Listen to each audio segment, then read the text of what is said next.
How many years did you teach total? 17. You write a lot about your early teachers in here and people that you admire. What do you think makes a good teacher?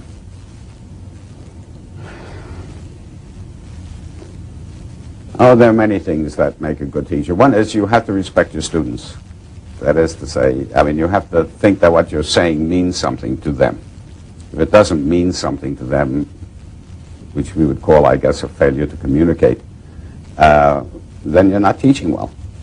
There's no excuse for students not understanding what you're saying, whatever level the students may be at. It's your job to make them understand what you're saying, and if possible, in the process, stretch their minds. I think there are an awful lot of good college teachers in this country who do exactly that.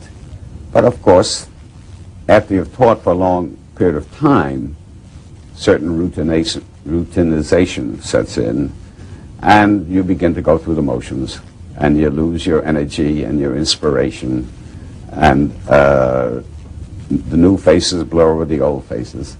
There's something to be said for a professor retiring after 20 years. What made Leo Strauss such a favorite of everyone?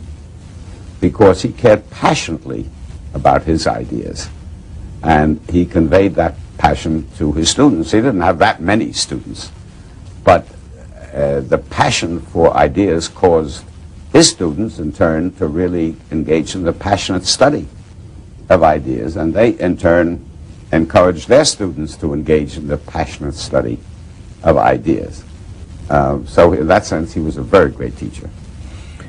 All the 41 essays and the 39-page introduction that you said that is the most important part of this, which other essays are you think are the most important in here? The one that captures the essence of what you think? Anyone in particular? When we look at the table of contents. Well, we're about running out of time. You know, you have the section on history and capitalism, the democratic idea, the section about some backward glances, Cold Warrior, Trotskyist, Cold War. Any of those?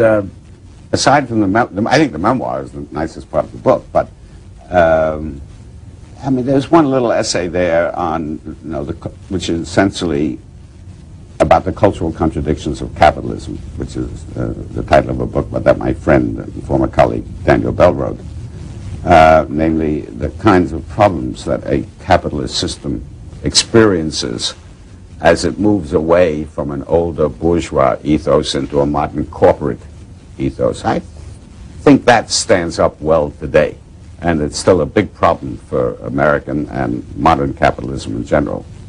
What's your prediction for the future in this country? I think the country will survive.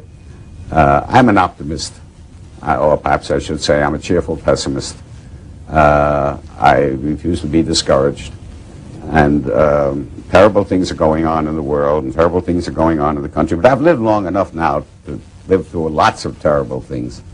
And I'm optimistic about the future of this country. Here's the cover of the book, The Autobiography of an Idea, Neoconservatism, Selected Essays 1949-1995, and our guest has been Irving Kristol. Thank you. Thank you.